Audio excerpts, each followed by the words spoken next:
Hello viewers, நம்ம என்ன tips பார்க்க போகிறோம் அப்படின்னா, வாஷிங் மிஷின் ட்ரம்மில் வந்து தண்ணி வந்து அப்படியே நிற்குது, வெளியே போக மாட்டேங்குது தண்ணி. அந்த வாஷிங் மிஷின் பைப்பில் ஏதாவது அடைப்பு இருந்தால் எப்படி அதை ரிமூவ் பண்ணலாம் தான் பார்க்க போகிறோம். இப்போ தான் ஃபஸ்ட் டைம் நம்ம சேனலை பார்க்குறீங்கன்னா மறக்காமல் சப்ஸ்கிரைப் பண்ணிடுங்க. வாங்க வீடியோக்குள்ளே போகலாம். அதுக்கு நான் பார்த்தீங்கன்னா சுட தண்ணி எடுத்துருக்கேன். சுட தண்ணியில் வந்து பார்த்தீங்கன்னா 1.5 ஸ்பூன் சால்ட்டு சேர்த்துக்கிறேன். இப்போ இந்த சுட தண்ணி அண்ட் இந்த சால்ட் இந்த ரெண்டுத்துமே நான் என்ன பண்ணுறேன் அப்படின்னா வாஷிங் மிஷினில் ஊற்றிடுறேன். இதை வந்து பார்த்தீங்க அப்படின்னா நீங்கள் ஓல்டு வாஷிங் மிஷின் மாடலாக இருந்தாலும் பரவாயில்ல, இல்லை நியூ ஆட்டோமேட்டிக் வாஷிங் மிஷின் மாடலாக இருந்தாலும் பரவாயில்ல, ரெண்டுத்துக்குமே இந்த டிப்ஸ் நீங்கள் யூஸ் பண்ணலாம்.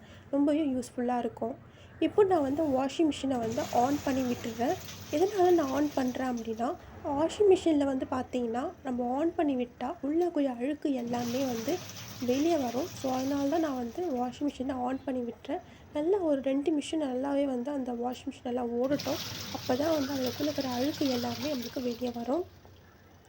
இது மாதிரி நம்ம பண்ணுறதுனால என்ன ஆகும் அப்படின்னா, அந்த வாஷிங் மிஷினுக்குள்ளே இருக்கிற அழுக்கும் ரிமூவ் ஆகிடும். ஏதாவது அடைப்பு ஏதாவது இருந்துச்சுன்னா பைப்பில் அதுவும் வந்து வெளியே வந்துடும்.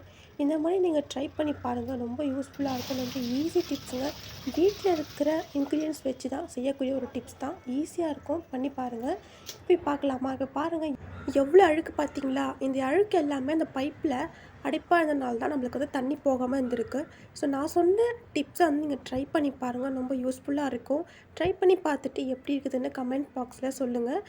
மறக்காமல் ட்ரை பண்ணுங்கள். Thank you so much.